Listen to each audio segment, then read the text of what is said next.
Hello Muggles and welcome back to my Harry Potter kitchen, the brand new series where I'm baking my way through the Harry Potter series.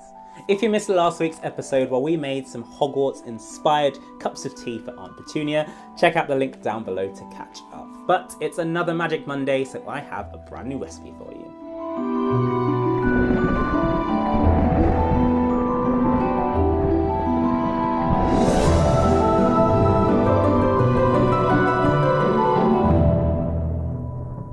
Each and every Magic Monday, I'll be bringing you a brand new recipe inspired by the Harry Potter series. So if you're a fan of the books or the films, make sure you hit that subscribe button and click on that notification bell so you don't miss a thing.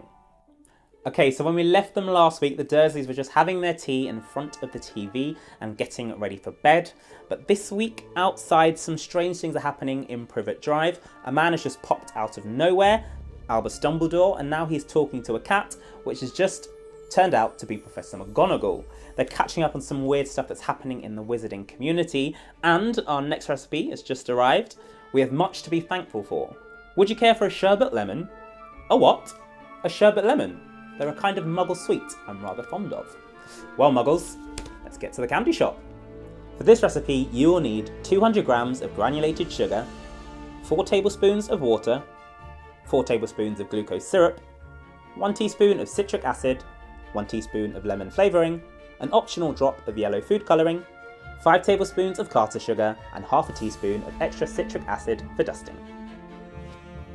To make this recipe you will need a silicone mould that is easy to get your sweets out of. I spent quite a while trying to find the perfect one, but finally stumbled upon this one right here. You've got some really great shapes that are nice and edgy, and it's made actually by another YouTube baker, Rose, so go and check out her videos if you haven't seen them yet. To begin, you want to pour your sugar into a saucepan on a medium heat and then add in your water and your glucose syrup.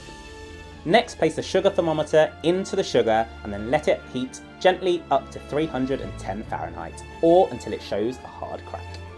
Try not to use a spoon to stir your sugar as it might crystallise, but feel free to swirl it around slightly to make sure it's evenly heating. To avoid your sugar overcooking, as soon as it hits temperature, remove it from the heat and pour it into a heatproof jug.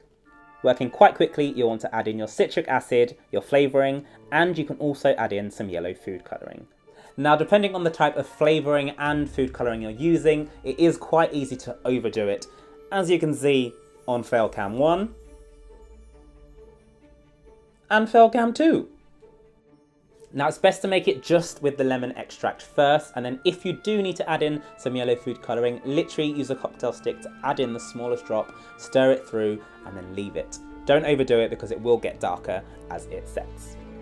Pour your syrup into your moulds, making sure you get a nice even level, and then pop it into the fridge to chill for 10 to 15 minutes.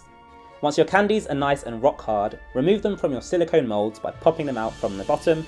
You can make your sugar dust by adding your caster sugar into a bowl with some more citric acid.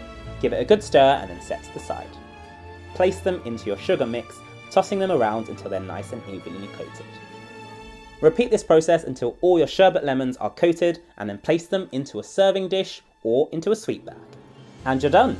These sour sherbet lemons are good to go, and I'm sure Dumbledore would love them.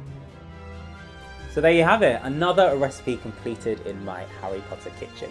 If you enjoyed this one, let me know down in the comments what you thought, and if you're going to try it out, do send in your pictures too. That is all for this week's recipe, but make sure you hit that subscribe button, click on that notification bell, and I will see you next Monday.